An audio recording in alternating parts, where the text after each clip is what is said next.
It's time to get rowdy with Rusty this week in wrestling on That Way Cool Wrestling Show Breakout. Hello, everybody. It's time to get rowdy with Rusty on episode number 4, if you can count that high, on That Way Cool Wrestling Show Breakout.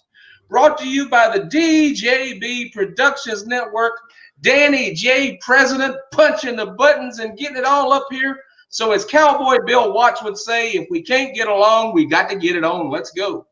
We start with Season 2, Episode 2 of Dark Side of the Ring. New Jack, Jerome Young, was this week's episode. It talked about his career, his criminal troubles growing up, his criminal troubles with the stabbing of Eric Klaus, which was the mass transit guy that he purposely stabbed and admits and laughs about.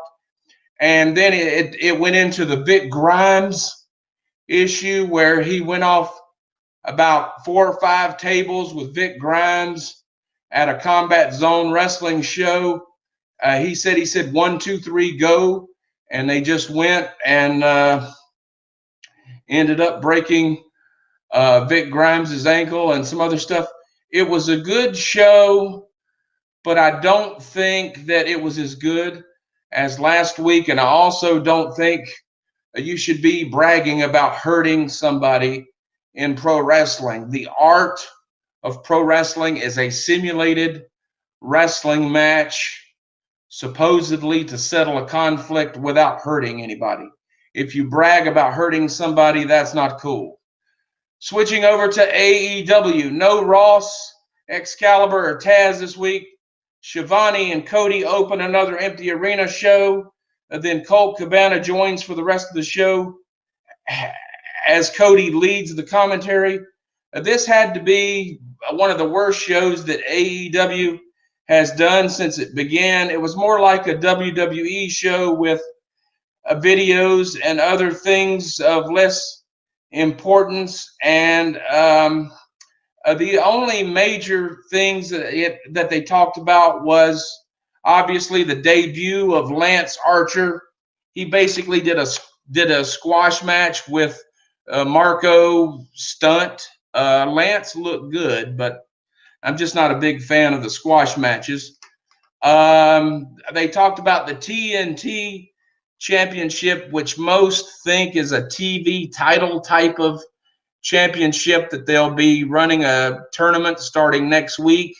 Looks like there's about 8 competitors in that.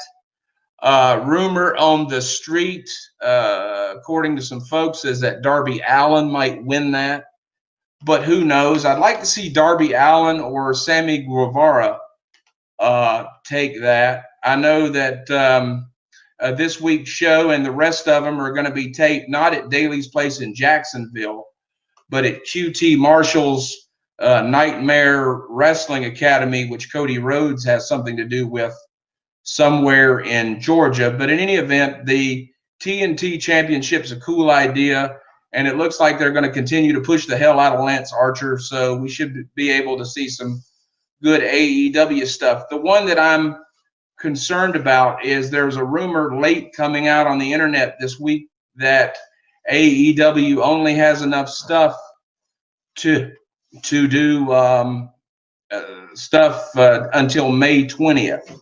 I don't know if that means after May 20th they're going dark, or if it means they're just planned till May 20th and they got to do some more. But I'll have an update for you on that next week. Switching over to NXT, North American Championship match between Dominik Dijakovic, if I'm saying that name correctly, Damian Priest versus Keith Lee, the North American champ. It was a great triple threat match, probably the best thing on the show. The other thing was they continue to push the Masa Ciampa versus Johnny Gargano, supposedly a final battle next week. But when you're under the WWE banner, as NXT is, who the hell knows? But that's supposed to be like the final brawl between Ciampa and Gargano to settle their feud, but who really knows? Speaking of WWE, Or excuse me, let me go back to NXT for a minute. On NXT this week, some of the wrestlers were wearing exam gloves.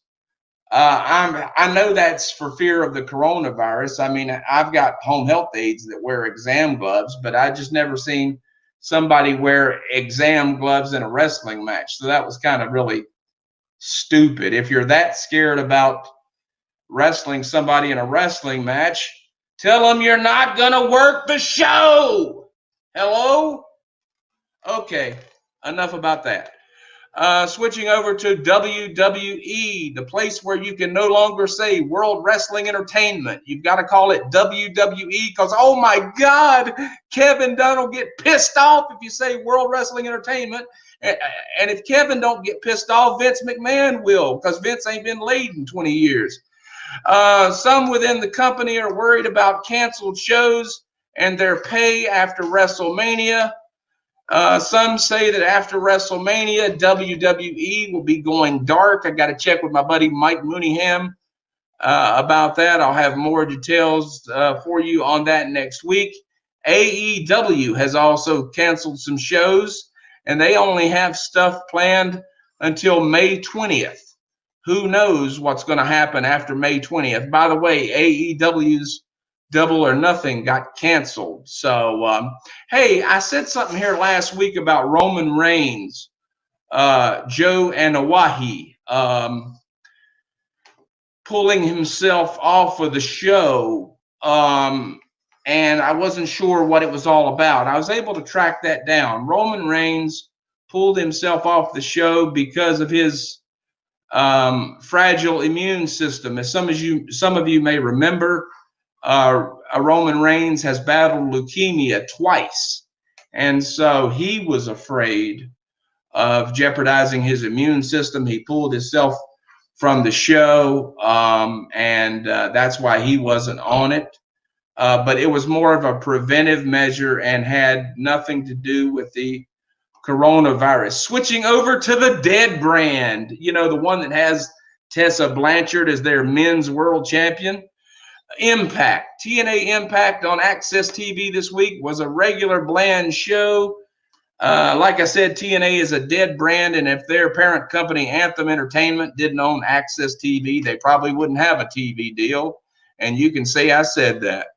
The only thing of notable interest there, Scott Steiner, big bad booty daddy, Scott Steiner showed up and talked about his days in TNA, even though they're Impact now, and different things of that nature.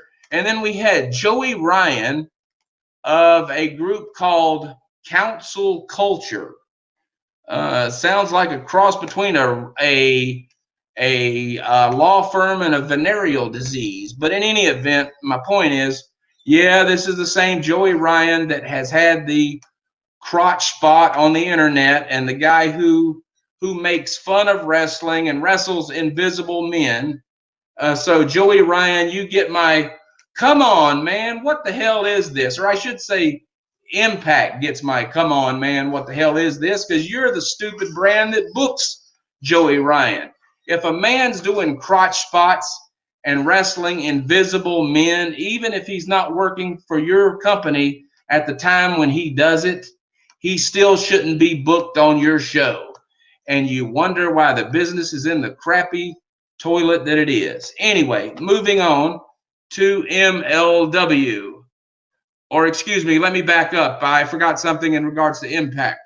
Raven, Tommy Dreamer, Kid Cash, Johnny Swinger, and Hernandez were all on this special one night only TNA episode.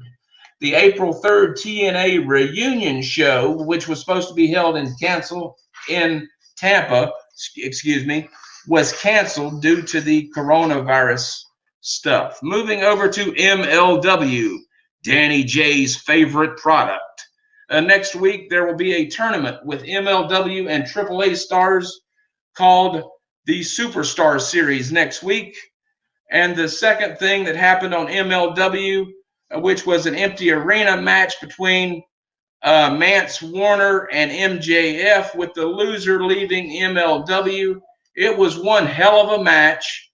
It was in an empty arena, not the same empty arena that they taped the show at. The show was actually in the ECW 2300 arena in South Philadelphia again, but the empty arena match was somewhere else. They didn't say where it was, but it was a hell of an empty arena show with a lot of hardcore stuff, chairs flying everywhere. But of course, as I said here last week, because I'm just great, MJF did the job. MJF lost, did the job, because now MJF is no longer property of MLW. He is with AEW. So MJF is full-time with AEW and has left MLW. So anyway, hope that helps. That's going to do it for me, Rusty Loudermilk.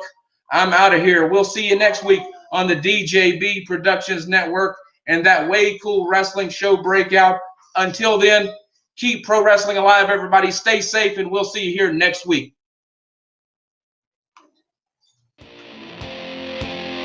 Thank you for listening to that Way Cool Wrestling Show Breakout. We'll see you at the matches. Goodbye, everybody.